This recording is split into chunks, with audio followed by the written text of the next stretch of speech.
एक गांव में हरिया नाम का एक गरीब किसान रहता था।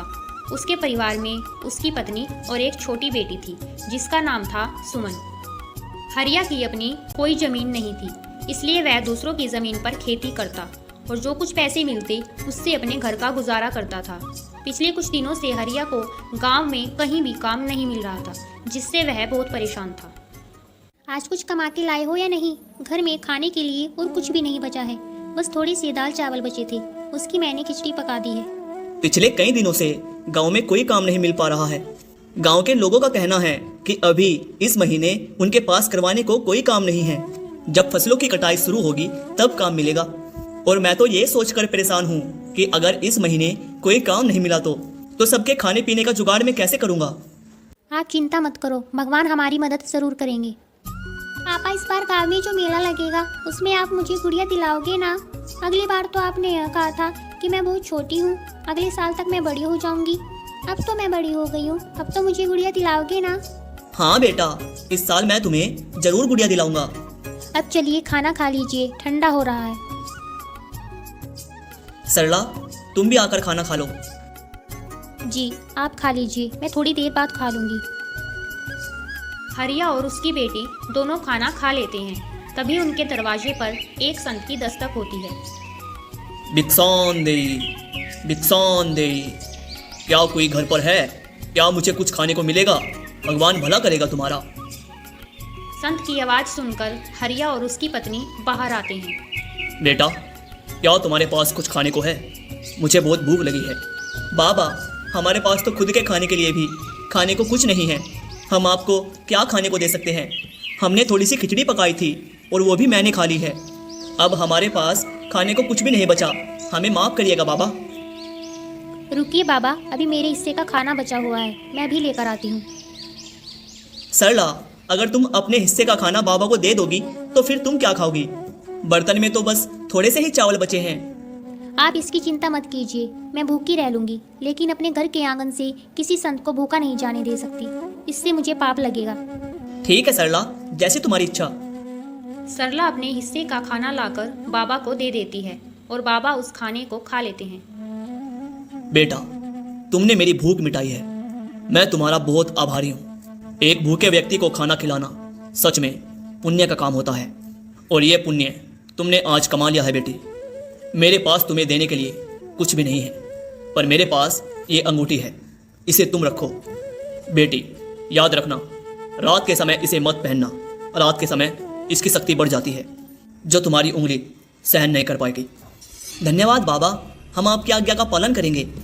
चुप चुप हो जा तू। तेरी वजह से बहू और बच्चे भूखे रहते हैं, तेरी गरीबी की वजह से। बाबा, मेरी इसमें क्या गलती है जब गांव में मुझे कोई काम ही नहीं मिल रहा? चल अच्छा ठीक है, चुप हो जा। मैं तेरी मजबूरी समझ सकता हूँ। अंदर जा, सब कुछ ठीक हो जाएगा। संत के जाने के बाद हरिया अंगूठी को देखकर सरला से कहता है, इस अंगूठी में ऐसा क्या है जो बाबा ने इसे देने के लिए हमें चुना? शायद ये हमारे अच्छे कर्मों का फल होगा। आपने सुना तो होगा ना, हमारे अच्छे और बुरे कर्मों का फल हमें ज़रूर मिलता है। चलिए अब अंदर चलते हैं। पर सरला, अपने हिस्से का खाना तो तुमने बाबा को दे दिया, अब तुम क्या खाओगी? काश हमारे पास थोड़े से और चावल होते तो हम भर पेट खिचड़ी खा पाते। जैसे ही हरिया यह बात कहता है, अंगूठी में एक चमक सी उठती है और हरिया के सामने तुरंत एक चावल की प्लेट आ जाती है। सरला, यहाँ देखो, जैसे ही मैंने चावल का नाम लिया, यहाँ पर चावल प्रकट हो गए। इसका मतलब है ये अंगूठी सच में जादुई है। इससे जो चाहे हम खाने को मांग सकते हैं। अरे वाह, ये तो बहुत अच्छी बात है। तो आप इससे थोड़ी पूरी सब्जी मांगिए ना, मेरा काफ़ी दिन से पूरी सब्जी खाने का मन कर रहा था। ठीक है सरला, मैं अभी मांग के देखता हूँ। हे अंगूठी, हमें थोड़ी सी पूरी सब्जी दे दो। हरिया के कहते ही फिर से अंगूठी में एक चमक सी उठती है और हरिया के सामने पूरी सब्जी की प्लेट आ जाती है। उसको देखकर सरला और हरिया बहुत खुश हो जाते हैं। अरे वाह, कितने दिनों बाद आज पूरी सब्जी देखने को मिली है। चलो अब हम सब बैठकर इसे खाते हैं। ऐसे ही वह सभी उस दिन भरपेट भोजन करते हैं। अगले दिन सुबह। पापा, आज गाँव में बहुत बड़ा मेला लगने वाला है, मैंने अपने दोस्तों से सुना था। आज आप मुझे गुड़िया दिलाओगे ना? हाँ मेरी नन्ही गुड़िया, इस बार मैं तुम्हें जरूर एक प्यारी सी गुड़िया दिलाऊंगा। सरला, तुम मेरी प्यारी सी गुड़िया को जल्दी से तैयार कर दो और तुम भी तैयार हो जाओ। आज हम सब उस बड़े से मेले में जाएंगे जहाँ जाने के हम अक्सर सपने देखा करते थे। सभी तैयार हो जाते हैं। फिर हरिया अंगूठी से कुछ पैसे मांगता है और हाथ में वो पैसे आ जाते हैं और फिर वह सब मेले की ओर निकल पड़ते हैं। उस गांव में हर साल एक बहुत बड़ा मेला लगता था जिसमें बहुत दूर के गांव के व्यापारी आते थे। उस मेले में तरह तरह की चीज मिलती थी। पापा वो देखो गुड़िया की दुकान, मुझे गुड़िया दिला दो ना। भैया जरा ये वाली गुड़िया दिखाना। ये लो मेरी प्यारी गुड़िया, ये तुम्हारे लिए। पापा ये तो बहुत ही सुंदर गुड़िया है। भैया कितना दाम है इस गुड़िया का? भैया जी बस 50 रुपए। ये लो भैया, काट लो पैसे। सरला तुम भी अपने लिए कुछ पसंद कर लो। देखो वहाँ कितनी सुंदर साड़ी की दुकान है। चलो चलो वहाँ से तुम्हारे लिए साड़ियाँ खरीदते हैं। सेठ जी जरा वो वाली साड़ी दिखाना। अरे भैया वो साड़ी बहुत महंगी है, तुम उसे नहीं खरीद पाओगे। इनमें से देख लो कोई सस्ती सी। नहीं सेठ जी, हमें वही साड़ी देखनी है, हमें वही साड़ी दिखाओ। सरला तुम्हें ये साड़ी कैसी लगी? ये साड़ी तो बहुत अच्छी है पर महंगी भी बहुत होगी। सरला तुम इसकी चिंता मत करो, तुम बस ये बताओ तुम्हें ये साड़ी पसंद है या नहीं। हाँ जी साड़ी तो बहुत पसंद आई। सेठ जी इस साड़ी का दाम क्या है? ये साड़ी 1500 रुपए की है भैया। ठीक है सेठ जी, ये लो 1500 रुपए और ये साड़ी हमारे लिए पैक कर दो। हरिया साड़ी को खरीद लेता है। हरिया ने उस मेले में से और भी काफी सारे सामान खरीदे। इस मेले में रामचंद्र के दो नौकर मोहन और प्यारे भी आए हुए थे। रामचंद्र गांव का सबसे अमीर सेठ था और मोहन और प्यारे उसके नौकर। जब मोहन और प्यारे ने हरिया को बहुत सारा सामान खरीदते हुए देखा तो वे दोनों आश्चर्य में हो जाते हैं।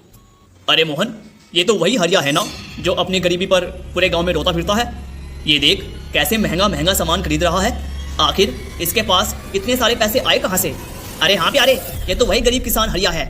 अभी 2 दिन पहले ही तो ये हमारे सेठ से काम मांगने आया था और सेठ जी ने इसे काम देने से मना कर दिया था। चल भाई इसी से पूछ के देखते हैं। और भाई हरिया कैसी चल रही है खरीदारी? लगता है बहुत सारा सामान खरीदा है आज। नहीं भाई, वो तो बस थोड़ा बहुत घर का सामान है। अच्छा हरिया भाई, अभी 2 दिन पहले ही तो हमारे सेठ से काम मांगने आया था, लेकिन अब लगता है तुम्हें कहीं पर अच्छा काम मिल गया है। हाँ भाई तुमने ठीक कहा, मुझे कहीं और काम मिल गया है तो उसी की मदद से मैं बच्चों को मेला घुमाने के लिए ले आया। अच्छा हरिया भाई तुम खरीदारी करो, हम चलते हैं। दोनों नौकर वहां से चले जाते हैं। हरिया का परिवार मेला घूमने के बाद वापस घर आ जाता है। आज उनके परिवार के चेहरे पर अलग ही चमक थी। सभी बहुत खुश थे। पापा आज तो मेरे पास बहुत सारे खिलौने हैं। अब मैं अपने दोस्तों को यह खिलौने दिखाऊंगी। मेरे पास भी बहुत सारे खिलौने हो गए हैं। हाँ बेटा क्यों नहीं, अवश्य तुम्हें जो भी चीज चाहिए तुम अपने पापा से मांग लेना, वह तुम्हें मना नहीं करेंगे। इस तरह हरिया के दिन हंसी खुशी गुजर रहे थे। हरिया ने अंगूठी की मदद से अपने घर के हालातों को सुधार लिया था और अंगूठी से कुछ पैसे मांगकर गांव में उसने एक कपड़े की दुकान खोली। दुकान खोलने के साथ ही हरिया की दुकान चल पड़ी। उसकी दुकान पर तरह तरह के कपड़े थे, एक से बढ़कर एक। यह सब हरिया ने उस अंगूठी की मदद से हासिल किए थे। नए नए डिजाइन के कपड़े होने की वजह से दुकान पर अक्सर ही लोगों की भीड़ रहा करती थी। अब यह बात धीरे धीरे पूरे गांव भर में फैल रही थी कि हरिया जो कितना गरीब था वह अचानक से अमीर हो गया है और उसने गांव में एक बहुत बड़ी कपड़े की दुकान खोली है। अरे भाई मैंने सुना है कि हरिया ने गांव में कोई दुकान खोली है।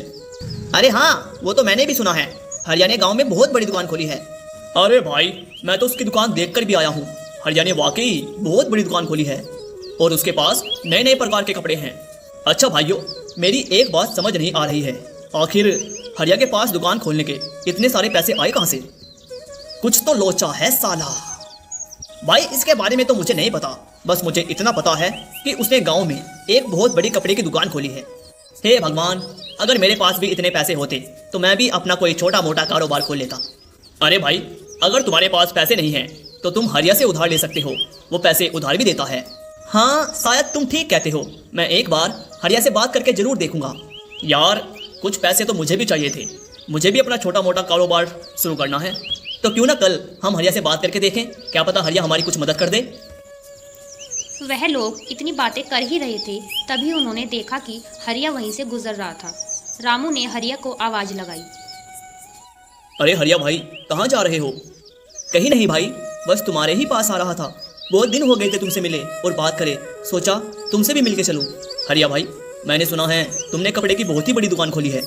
हाँ भाई, बस इसी बारे में मैं तुम्हें बताने आया था। मैंने एक कपड़े की दुकान खोली है और अब उससे मेरी बहुत अच्छी कमाई हो रही है। पर हरिया भाई, तुमने दुकान कैसे खोली? तुम्हारे पास इतने पैसे कहाँ से आए? मैं ये बात तुम्हें इसलिए बता रहा हूँ क्योंकि तुम मेरे दोस्त हो और मुझे तुम लोगों पर बहुत विश्वास है। कुछ दिनों पहले मेरे घर पर एक साधु बाबा आए थे। हरिया उन सबको जादुई अंगूठी के बारे में सारी बात बता देता है। जादुई अंगूठी? तुम्हारे पास सच में कोई जादुई अंगूठी है और तुमने उसी की मदद से अपनी दुकान खोली है? हाँ भाई, मैंने उसी की मदद से अपनी दुकान खोली है और मैं तुम्हारे पास इसलिए आया हूँ कि अगर तुम भी अपना कारोबार शुरू करना चाहते हो तो तुम बेझिझक मेरे पास मदद के लिए आ सकते हो। मैं तुम्हें अपना कारोबार खोलने के लिए पैसे दूंगा। अरे हरिया भाई, ये बात कहकर तो तुमने हमारा दिल ही जीत लिया। ठीक है हरिया भाई, ये अंगूठी वाली बात हम किसी को नहीं बताएंगे। इस तरह हरिया ने गांव वालों की मदद की और सभी को कारोबार खोलने के लिए पैसे दिए। अब गांव के लोगों ने भी अपना अपना कारोबार खोला। अब यह बात धीरे धीरे गांव के अमीर सेठ रामचंद्र तक भी पहुंच जाती है। मोहन और प्यारे, ये मैं क्या सुन रहा हूँ? हमारे गांव में रहने वाले गरीब हरिया ने बहुत बड़ी कपड़े की दुकान खोल ली है। ये तो वही हरिया है ना जो कुछ दिन पहले मेरे पास काम के लिए आया था। तो फिर इसके पास अचानक से इतने सारे पैसे कहाँ से आए? हम भी यही सोचकर हैरान है मालिक। हमने थोड़े दिन पहले उसे मेले में शॉपिंग करते देखा था। वो बहुत सारा सामान खरीद रहा था मालिक, जैसे उसके पास कहीं से खजाना आ गया हो। और अब सुनने में आ रहा है कि उसने गांव में एक कपड़े की बहुत बड़ी दुकान खोली है। हाँ सेठ जी, मैंने तो देखा भी है, बहुत सुंदर दुकान है उसकी। एक से एक डिजाइन के कपड़े हैं उसकी दुकान में। मोहन, जरा पता तो कर, उस गरीब हरिया के पास आखिर इतने सारे पैसे आ कहाँ से रहे हैं? ऐसी कौन सी लॉटरी लगी है उसके हाथ में जो कुछ ही दिनों में वो इतना माला माल हो गया? रामचंद्र के कहे अनुसार उसके दोनों नौकर अब हरिया पर नजर रखने लगते हैं। हरिया कब जाता है, कब घर आता है, इन सब पर उन दोनों आदमियों की नज़र थी। एक दिन जब हरिया रात के समय घर आता है तब वह दोनों आदमी चुपके से उसके घर के पास खड़े हो जाते हैं। वह देखते हैं कि रामू अपने हाथ में से अंगूठी निकाल रहा है और अपनी पत्नी से कह रहा है, सरला, अभी मैं इस अंगूठी को निकाल देता हूँ, काफ़ी रात हो गई है। मैं सुबह उठते ही फिर से पहन लूँगा। वैसे भी अब हमारे पास भगवान का दिया हुआ सब कुछ है।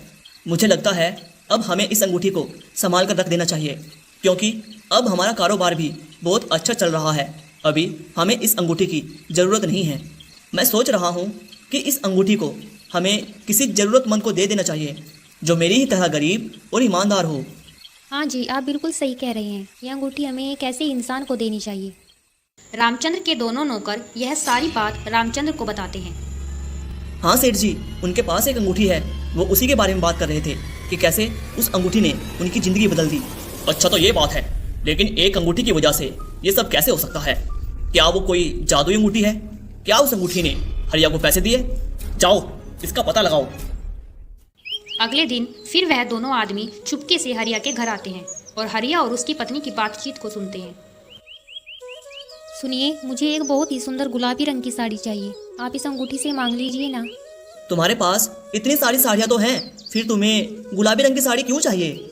और दुकान में भी तो कितनी सारी साड़ियाँ रखी हैं, जाकर दुकान से पसंद कर लो। नहीं, मेरे पास एक भी गुलाबी रंग की साड़ी नहीं है और मुझे एक ऐसी साड़ी चाहिए जो अभी तक दुकान में भी नहीं है। आप इस अंगूठी से गुलाबी रंग की साड़ी मांग कर देखिए ना। हरिया अंगूठी से एक गुलाबी कलर की साड़ी मांगता है और गुलाबी कलर की साड़ी प्रकट हो जाती है। यह देखकर दोनों नौकर बहुत आश्चर्य में हो जाते हैं और यह बातें जाकर वह दोनों रामचंद्र सेठ को बताते हैं। अच्छा, उस हरिया ने अंगूठी के सामने साड़ी बोला और उस अंगूठी ने साड़ी प्रकट कर दी। अब तो पक्का हो गया है कि वो कोई जादुई अंगूठी है। तुमने कल कहा था कि हरिया उस अंगूठी को रात के समय निकाल कर सोता है। हाँ सेठ जी, रात को वो अंगूठी को निकाल कर अपने टेबल पर रख देता है। तो ठीक है, उस अंगूठी को हासिल करने का सबसे अच्छा वक्त रात का है। मैं रात को ही उस हरिया के घर जाऊंगा।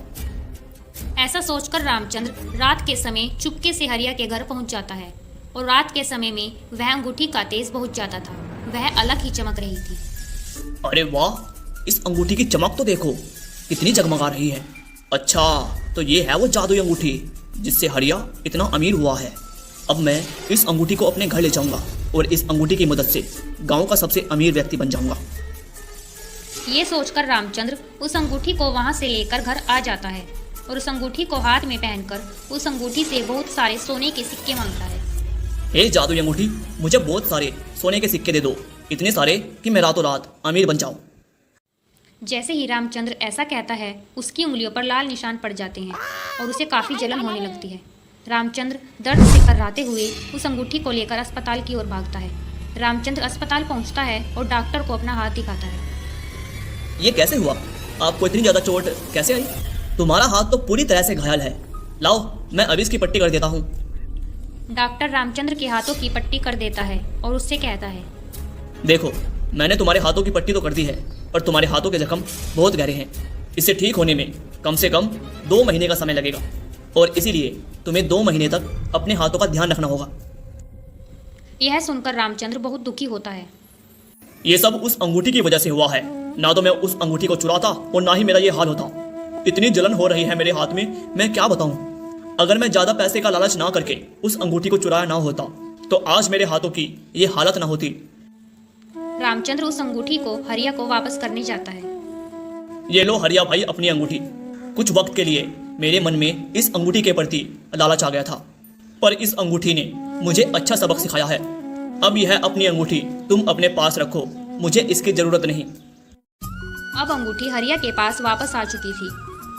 सरला, अब वक्त आ चुका है कि यह अंगूठी किसी ऐसे व्यक्ति के हाथ में दी जाए जिसको इसकी बहुत ज़रूरत है। अब हमें जल्द ही एक ऐसे व्यक्ति की तलाश करनी होगी। जी हाँ, आप बिल्कुल सही कह रहे हैं। अब इस अंगूठी को किसी गरीब को देने का सही वक्त आ गया है।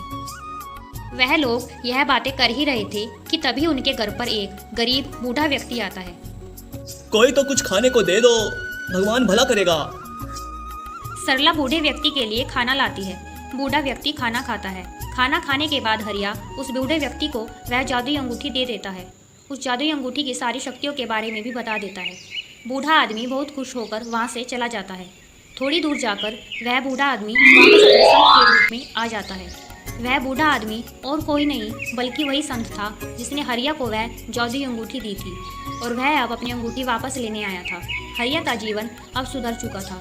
हरिया ने उस अंगूठी की मदद से अपने जीवन को ही नहीं सुधारा बल्कि गांव के लोगों के जीवन को भी बेहतर बनाया।